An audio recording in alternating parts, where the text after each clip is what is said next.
அன்பான பிள்ளையே, நீண்ட நாட்களாக நீ எதிர்பார்த்து காத்திருந்த காரியங்கள் இக்கட்டானதாக தெரிந்திருக்கலாம். இன்னும் எவ்வளவு காலம் என்ற கேள்வி உன் மனதிற்குள் பல முறை எழுந்திருப்பதை நான் அறிவேன். இதோ உனக்கான செய்தி. உன் காத்திருப்பு முடிந்தது. Your waiting is over.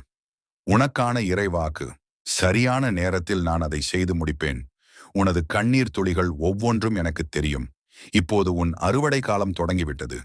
இந்த புதிய தொடக்கத்தில் நீ உணரப்போகும் மாற்றங்கள், திறக்கப்படும் கதவுகள், இத்தனை காலம் அடைக்கப்பட்டிருந்த வாய்ப்புகள் இப்போது உனக்காக தானாக திறக்கும். பதிலளிக்கப்படும் ஜெபங்கள், நீ ரகசியமாக அழுத அழுகைக்கும் கேட்ட மன்றாட்டுகளுக்கும் பகிரங்கமான ஆசீர்வாதம் கிடைக்கும். மன அமைதி, குழப்பங்கள் நீங்கி தெளிவான பாதையும் தெய்வீக சமாதானமும் உன்னை வழிநடத்தும். நம்பிக்கையோடு இரு. இருண்ட இரவு முடிந்து விடியற்காலம் வந்துவிட்டது. உன் பொறுமைக்கு மிகப்பெரிய பலன் கிடைக்கப் போகிறது. கவலைப்படாதே, நான் உன்னோடு இருக்கிறேன்.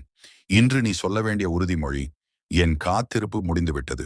எனக்கான ஆசீர்வாதங்களை நான் முழு நம்பிக்கையோடு பெற்றுக்கொள்கிறேன். நன்றி ஆண்டவரே. தொடர்ந்து இது போன்ற ஆன்மீக தகவல்கள் மற்றும் வாழ்வியல் சிந்தனைகளை தெரிந்து கொள்ள மறக்காமல் நமது சேனலை சப்ஸ்கிரைப் செய்து ஆதரவு தாருங்கள்.